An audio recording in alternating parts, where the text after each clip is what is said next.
Ready पाऊस आहे तरी देखील मोर्चावर ठाम आहे आणि तुम्ही तयारी करून आला आहात अगदी विषय असा आहे की हा लोकशाहीचा आणि संविधानाचा गजर आणि धागर असणारा मोर्चा आहे. खऱ्या मतदारांच्या सन्मानाचा मोर्चा आहे. खोट्या मतदारांना सावधानतेचा इशारा देणारा मोर्चा आहे.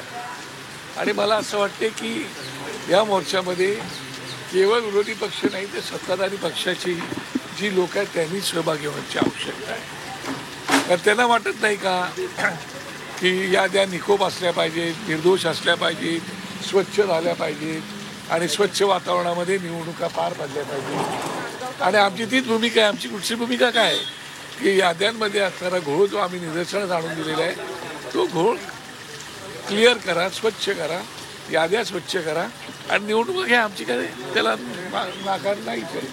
पण इतकं जर झालं असलं तरी महायुतीकडून प्रत्येक पक्षाला स्पेशली इंडिव्हिज्युअली टार्गेट करण्यात येत आहे. विषय निवडणूक आयोगाचा आहे. नाही, ह्याचा अर्थ आम्ही निवडणूक आयोगावरती मोर्चा काढतोय, निवडणूक आयोगाला प्रश्न विचारतोय. खरं सत्ताधारी पक्षाच्या लोकांनी याच्यावरती आमच्या सोबत असलं पाहिजे. सत्ता आज असते उद्या नसते. हेच आरोप पूर्वी काँग्रेसचं सरकार असताना आम्ही लोक करत होतो. तेच आरोप आता आम्ही परत करतोय. आता ते सत्तेवर गेले तर त्या लोकांना ते आरोप खोटे वाटते. आज भव्य असा मोर्चा निघणार आहे पण पावसाचं सावट आहे. नाही, हरकत नाही. पाऊस जरी असला तरी लोकांनी आता ठाम निर्णय केलेला आहे की मोर्चात सहभागी व्हायचं आहे. राजसाहेब तर आता ट्रेननीच निघणार आहेत आणि आम्ही दुसरी निघालेलो. सर, मोर्चाची तयारी पूर्ण केली आहे, सगळे नेते सहभागी होणार आहेत पण काँग्रेसचं वरिष्ठ नेतृत्व याला येणार नसल्याची माहिती मला असं वाटतं की मला असं वाटतं की आता नेमकं कोण येणार ते मला पण कल्पना नाही. पण आमच्यासोबत काँग्रेसचेच सगळी लोक आहेत. राज ठाकरे रेल्वेने प्रवास करणार आहेत. उत्सुकता मुंबईकरांच्या मनामध्ये देखील आहेत आणि मनसेच्या नेत्यांमध्ये देखील आहे. हा निश्चितपणे बऱ्याच महिन्यांनी वर्षांनी राज ठाकरे साहेब मागे कल्याण डोंबिवलीवरून येतात, त्यांनी प्रवास केला होता आणि आज ट्रेननी प्रवास करणार आहेत.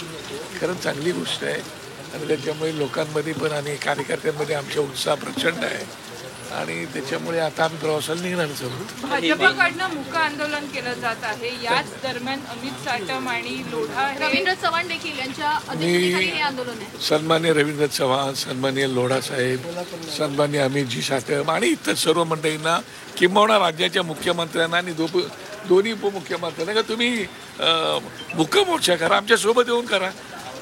आम्ही बोलका मोर्चा करू, तुम्ही मुक्का मोर्चा करा, आम्ही तुमचं स्वागत करू. विषय एकच आहे, निकोप निवडणुका व्हाव्यात, त्याच्यावर काय विषय.